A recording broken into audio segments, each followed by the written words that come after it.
কথাখিনি মনোযোগেৰে শুনক। ভাল লাগিলে চেনেলটো ছাবস্ক্ৰাইব কৰিব। ধন্যবাদ।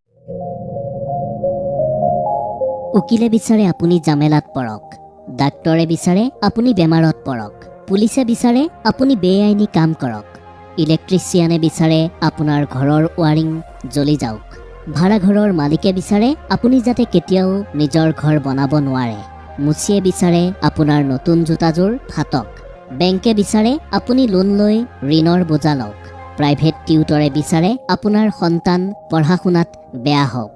কেৱল মাত্ৰ চোৰেহে আপুনি ধনী হোৱাটো আৰু মহাসুখে নাক বজাই খোৱাটো বিচাৰে। অতএব চোৰেই আপোনাৰ প্ৰকৃত বন্ধু। তিনিটা বস্তুৰ ওপৰত ভৰসা কৰা উচিত নহয়। 1. নদীৰ পাৰৰ মাটি। 2. ব্ৰেক নথকা গাড়ী। 3. ঘৰ এৰা নাৰী। তিনিটা বস্তু আমাৰ জীৱনলৈ এবাৰেই আহে। 1. পিতৃ মাতৃ। 2. সৌন্দৰ্য। 3. যৌৱন। তিনিটা বস্তু মৃত্যুৰ পিছতো কামত আহে। 1. সুসন্তান। 2. ভাল কাম। 3. পৰোপকাৰ। তিনিটা স্বভাৱে সন্মান নষ্ট কৰে। 1. চুৰি ডকাইতি। 2. কথা লগাই ফুৰা। 3. মিছা কথা কোৱা। তিনিটা বস্তু মনত কেতিয়াও নাৰাখিব। 1. হিংসা। 2. অভাৱ। 3. সন্দেহ। তিনিটা কথা সদায় মনত ৰাখিব। 1. উপদেশ। 2. উপকাৰ। 3. মৃত্যু। তিনিটা বস্তু সদায় নিয়ন্ত্ৰণত ৰাখিব। 1. খং। 2. জিভা। 3. মন। তিনিটা কামৰ অভ্যাস কৰক। 1. সততা। 2. ভক্তি। 3. ভালপোৱা। তিনিটা বস্তুৰ পৰা দূৰত থাকক। 1. ঠগ প্ৰবঞ্চনা। 2. অহংকাৰ। 3. অভিশাপ। তিনিটা বস্তু চিন্তা কৰি ব্যৱহাৰ কৰক। 1. কলম। 2. কথা। 3. পদক্ষেপ। মানুহৰ জীৱনত আশাৰ শেষ নাই। আপুনি নিজৰ সকলোখিনি উজাৰি দিলেও মানুহে সেইখিনি কম বুলিয়েই ক'ব। সেইবাবে মানুহক সিমানখিনিহে দিয়ক যিমানখিনিৰ তেওঁ যোগ্য। এজন ব্যক্তিয়ে ৰেল আহিবলৈ 3 ঘণ্টা বাকী আছে বুলি জানি ৱেটিং ৰুমতে কিছুপৰ জিৰণি ল'বলৈ গ'ল। ৱেটিং ৰুমত প্ৰৱেশ কৰিয়েই তেওঁৰ চকুত পৰিল যে ৱেটিং ৰুমৰ লাইটটো বেয়া। তাৰ পিছত ওলাই আহি এখন দোকানৰ পৰা এটা বাল্ব কিনি নি তেওঁ ৱেটিং ৰুমটোত লগাই দিলে। তাৰ পিছত তেওঁ খেয়াল কৰিলে যে ৱেটিং ৰুমটো মকৰা জালেৰে ভৰি আছে। পুনৰ দোকানলৈ গৈ তেওঁ এডাল ঝাৰু কিনি আনি মকৰা জালবোৰ পৰিষ্কাৰ কৰিলে। তাৰ পিছত তেওঁ দেখিলে যে ৰুমটোৰ মজিয়াখন বহুত লেতেৰা হৈ আছে। দেৰি নকৰি তেওঁ ৰুমটোত ঝাৰু দিলে। তাৰ পিছত তেওঁ লক্ষ্য কৰিলে যে ৰুমটোত থকা চকীবোৰ ইমান আৰামদায়ক নহয়। সেইবাবে তেওঁ এখন আৰামদায়ক চকী কিনি আনিলে। তাৰ পিছত তেওঁ ৰুমটো সজাবৰ বাবে কিছু সামগ্ৰী কিনি আনিলে আৰু ৰুমটো নিজৰ মতে সজাই ল'লে। এইবোৰ কাম কৰি কৰি এটা সময়ত তেওঁ বহুত ক্লান্ত হৈ পৰিল। তেওঁ যেতিয়া কিনি অনা সেই আৰামদায়ক চকীখনত বহি ভাগৰ মাৰিবলৈ লৈছিল, ঠিক সেই সময়তেই হঠাৎ তেওঁৰ কাণত ৰেলৰ হৰ্ণ বাজি উঠিল। ট্ৰেইনখন ধৰিবলৈ তেওঁ খৰখেদাকৈ ৰুমটোৰ পৰা ওলাই আহিল আৰু ট্ৰেইনত উঠি নিজৰ গন্তব্যস্থানলৈ ৰাওনা হ'ল। আপুনি হয়তো ভাবিছে যে এই লোকজনৰ সমান মূৰ্খ আৰু কোনো নাই। কিন্তু তেওঁ কোন আপুনি জানেনে? তেওঁ আন কোনো নহয়, আপুনি মই সকলো। আচৰিত হ'লেও এইটোৱেই সত্য।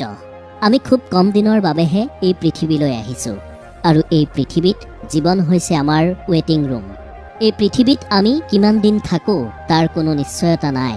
অথচ আমি এই খন্তেকীয়া জীৱনটোক ইমানেই সজাবলৈ অহৰহ চেষ্টা কৰোঁ, আমাৰ মৃত্যু যে একেবাৰে ওচৰত আছে সেই কথা আমি পাহৰিয়েই পেলাইছোঁ। এই সজাই পৰাই লোৱা সকলোখিনি এৰি আমি মৃত্যু নামৰ ট্ৰেইনখনতেই এদিন গুচি যাব লাগিব। যিটো বস্তুৰ বাবে আপুনি উশাহ বন্ধ হৈ পৰাৰ দৰে কান্দিছে, তাৰ পিছতো যদি ঈশ্বৰে আপোনাক সেই বস্তুটো দিয়া নাই, তাৰ মানে সেই বস্তুটো আপোনাৰ বাবে অতি মাৰাত্মক ক্ষতিকাৰক বুলি ধৰি ল'ব পাৰে। সেইবাবেই ঈশ্বৰে সেই বস্তুটো আপোনাক দিয়া নাই। কাৰণ মানুহে ক্ষতি বিচাৰিলেও ওপৰত থকাজনে আপোনাৰ কেতিয়াও ক্ষতি হোৱাটো নিবিচাৰে। কাৰণ ঈশ্বৰে আপোনাক ভাল পায়। ঈশ্বৰেই হৈছে উত্তম পৰিকল্পনাকাৰী। সকলোতকৈ ডাঙৰ অন্ধটো সেইজন যে নিজৰ ভুল কেতিয়াও দেখা নাপায়। সকলোতকৈ ডাঙৰ অশিক্ষিত সেইজন যে নিজকে সদায় নিৰ্ভুল বুলি ভাবে। আনৰ আচৰণৰ বাবে নিজৰ আভ্যন্তৰীণ শান্তি নষ্ট কৰা উচিত নহয়। নিজৰ উন্নতিত ইমানেই সময় দিয়ক যে আনৰ বদনাম কৰিবলৈ যাতে আপোনাৰ হাতত সময়ে নাথাকে। যিমান দিনলৈ মানুহ অসৎ হৈ থাকে সিমান দিনলৈ সেই মানুহৰ কোনো শত্ৰু নাথাকে। কিন্তু যেতিয়া তেওঁ সৎ হৈ উঠে তেতিয়া তেওঁৰ শত্ৰুৰ অভাৱ নাথাকে। কেতিয়াবা কেতিয়াবা অতিৰিক্ত স্বাধীনতাই মানুহক আধুনিক কৰাতকৈ বেছি অসভ্যহে কৰি তোলে। সৎ পথত কাঁইট বেছি, অসৎ পথত বন্ধু বেছি। সকলোৰে জীৱনতে সমস্যা থাকে। কোনোবাই ভয় শংকাত ভোগে, কোনোবাই সংগ্ৰাম কৰি আগুৱাই যায়। মনত ৰাখিব, সমস্যা থাকিলে সমাধানো অৱশ্যেই থাকিব। কোনোবাই দেখি শিকে, কোনোবাই ঠেকি শিকে, আৰু যিজনে একোৱেই নিশিকে তেওঁৰ জীৱনতেই দুখ চিৰকাল থাকে। নাৰীয়ে যদি ঘৰৰ জামেলাবোৰ নিজৰ মাজতেই সীমাবদ্ধ ৰাখিব পাৰে, তেন্তে সেই সংসাৰলৈ শান্তি ঘূৰি আহিবই। কাৰণ পুৰুষসকলে ঘৰৰ বাহিৰৰ দায়িত্ব চম্ভালিবলগীয়া হয়। মনত ৰাখিব, যিকোনো সংসাৰত পাৰিবাৰিক অশান্তি প্ৰথমে ঘৰৰ পৰাই আৰম্ভ হয়। বয়স নহয়, হিচাপ কৰে যদি অভিজ্ঞতাৰ হিচাপ কৰক। কাৰণ অভিজ্ঞতাৰ পাহাৰ যাৰ যিমান বেছি উচ্চ, জীৱন যুদ্ধত তেওঁ সিমানেই দক্ষ। চেহেৰাৰ প্ৰেমত পৰিলে আপুনি তেওঁক পাহৰিব পাৰিব, কিন্তু কথাৰ প্ৰেমত পৰিলে তেওঁক আপুনি কোনোদিন পাহৰিব নোৱাৰিব। মানুহৰ লগত যিমানেই সম্পৰ্ক কৰিব, সিমানেই অভিজ্ঞতা অৰ্জন কৰিব পাৰিব। সেই অভিজ্ঞতা ভালেই হওক বা বেয়াই হওক, দুয়োটা অভিজ্ঞতাই আপোনাক পৰিপক্ক কৰি তুলিব। ভালপোৱাজনক বহুত বেছি ভালপোৱা দিয়াৰ পিছতো যদি তেওঁ এৰি যায়, তেতিয়া নিজকে ব্যৰ্থ বুলি নাভাবিব। ব্যৰ্থটো সেইজনহে যাৰ আপোনাৰ ভালপোৱাক বুজাৰ শক্তি নাই। নাৰীয়ে গোপনে পুৰুষৰ পৰা কি বিচাৰে জানেনে? এগৰাকী নাৰীয়ে যিটো বিচাৰে সেইটো হৈছে, তেওঁ বিচাৰে যাতে স্বামী বা প্ৰেমিকে তেওঁক পৃথিৱীৰ সকলোতকৈ বেছি গুৰুত্ব দিয়ক। নিজৰ পৰিয়ালতকৈও যাতে স্বামী বা প্ৰেমিকৰ পৰা তেওঁ বেছি গুৰুত্ব পায়। কিন্তু বহু নাৰীৰ ক্ষেত্ৰত সেইটো আশা বাস্তৱ নহয়। গোটেই দিনটো অনলাইনত থকাৰ পিছতো কণ্টেক্ট লিষ্টত 100, 200, 500, 1000 মানুহৰ নম্বৰ থকাৰ পিছতো যদি দিনটোত আপোনাৰ কল লিষ্ট, হোৱাটছআপ, মেছেঞ্জাৰ, ইনবক্স খালী হৈ আছে, তেন্তে বুজিব যে আপোনাৰ নিজৰ বুলিবলৈ আচলতে কোনোৱেই নাই। কোনো বস্তুৱেই অতিৰিক্ত ভাল নহয়, লাগিলে সেয়া ভালপোৱাই হওক বা বন্ধুত্বই হওক। য'ত অতিৰিক্ত দেখা পাব, সেইটোৰ পৰাই আপুনি ঠগ খাব। ডকাইতে যিদৰে দৰিদ্ৰ মানুহৰ ঘৰত ডকাইতি কৰিবলৈ নাযায়, ঠিক সেইদৰে চৈতানেও ভাল মানুহক এৰি বেয়া মানুহৰ অপকাৰ নকৰে। জীৱনত সকলোতকৈ ডাঙৰ ভুল তেতিয়াই কৰিব, যিদিনা দুদিনৰ চিনাকি মানুহবোৰক খুব সহজতে আপোন বুলি ভাবিবলৈ ল'ব। মানুহ চৰাইৰ দৰে, কাষলৈ আহিব, কিছু সময় থাকিব, তাৰ পিছত হঠাৎ এদিন উৰি গুচি যাব। নিজৰ হতাশাৰ বাবে কেতিয়াও আনক দায়ী নকৰিব, বৰঞ্চ আনৰ পৰা অতিৰিক্ত আশা কৰাৰ কাৰণে নিজকে দায়ী কৰক। যি মানুহে নিজৰ হাঁহি বিক্ৰী কৰি আপোনাৰ বাবে হাঁহি কিনে, সেইজনেই হৈছে পিতৃ। যদি আমি সকলো লাভ কৰিলোহেঁতেন, তেন্তে জীৱনৰ ৰং বুলি একোৱেই নাথাকিলেহেঁতেন। কিছু অভাৱ আৰু কিছু কষ্টই জীৱনক পূৰ্ণতা দিয়ে। জীৱনত সকলোবোৰ পালে জীৱন হয়তো মূল্যহীন হৈ পৰিলেহেঁতেন। নিজৰ ঘৰখন ভঙা চিঙা জুপুৰিয়েই হওক, নিজৰ ঘৰৰ সমান শান্তি কোনো ৰাজপ্ৰাসাদেও দিব নোৱাৰে। ভালপোৱাৰ কথা প্ৰকাশ কৰিব নালাগে। যি প্ৰেম যিমান বেছি গোপন, সেই প্ৰেম সিমানেই বেছি গভীৰ হয়। মানুহ মানুহ হয় নিজৰ স্বভাৱ আৰু গুণাগুণৰ দ্বাৰা। জন্ম পালেই কোনো মানুহ নহয়, ডিগ্ৰীৰেও কোনো মানুহ হ'ব নোৱাৰে। মানুহ হ'বলৈ হ'লে মনুষ্যত্ববোধ থাকিবই লাগিব। মানুহে নিজৰ প্ৰয়োজন পূৰ কৰিবলৈ আনৰ জীৱনলৈ আহে, আনৰ জীৱনক জটিলতাৰ মাজত পেলাই থৈ আনৰ সুখবোৰ কাঢ়ি লৈ এদিন নীৰৱে আঁতৰি যায়। 10জন মিছা মানুহৰ পৰা মিছা সুনাম শুনাতকৈ এজন জ্ঞানী ব্যক্তিৰ পৰা কটু কথা শুনা বেছি ভাল। 4 ধৰণৰ মানুহৰ পৰা দূৰত থকা উচিত। 1. যি আপোনাক মিছা কথা কয়। 2. যি আপোনাক অসন্মান কৰে। 3. যি আপোনাক ব্যৱহাৰ কৰে। 4. যি আপোনাক সৰু কৰিবলৈ যত্ন কৰে। মানুহৰ চকুত ভগৱান হোৱাৰ চেষ্টা নকৰি ভগৱানৰ চকুত মানুহ হোৱাৰ চেষ্টা কৰক।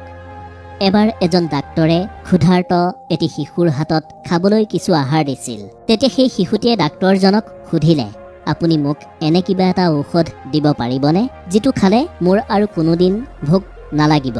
শিশুটিৰ কথা শুনি ডাক্তৰজনৰ দুচকুৰে চকুলো নিগৰি আহিল। মানুহ অভাৱত নমৰে, মানুহ মৰে স্বভাৱত। মানুহে ভাল পোৱাৰ বাবে নমৰে, মানুহ মৰে বিশ্বাসঘাতকতাৰ বাবে। 3 জেগাত কেতিয়াও নৰম নহ'ব। 1. সত্য কথা কোৱাৰ সময়ত। 2. পিতৃ মাতৃক কোনোবাই অপমান কৰাৰ সময়ত। 3.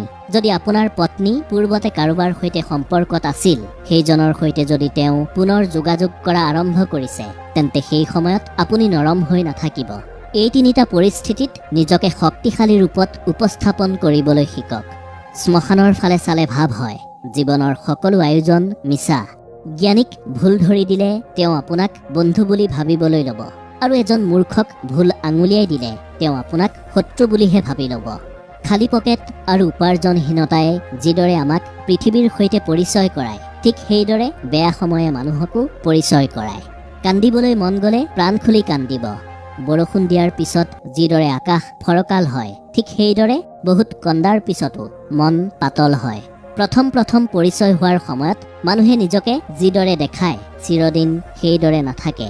এই পৃথিৱীত কিছু লোক বাচি থাকে আৰু বেছিভাগ মানুহে জীয়াই থকাৰ চেষ্টা কৰে। ভাল কিবা কৰিলেও মানুহে তাত খুঁত উলিয়াবই। সেইবাবে মানুহৰ কথাত পাত্তা নিদিব। হতাশাই আপোনাক একোৱেই নিদিয়ে, বৰঞ্চ হতাশাই আপোনাৰ আশাবোৰক বিনষ্টহে কৰে। সেইবাবে নিজকে নিজৰ মতে নিয়ন্ত্ৰণ কৰিবলৈ শিকক। ভিডিঅ'টোত আজিলৈ ইমানেই।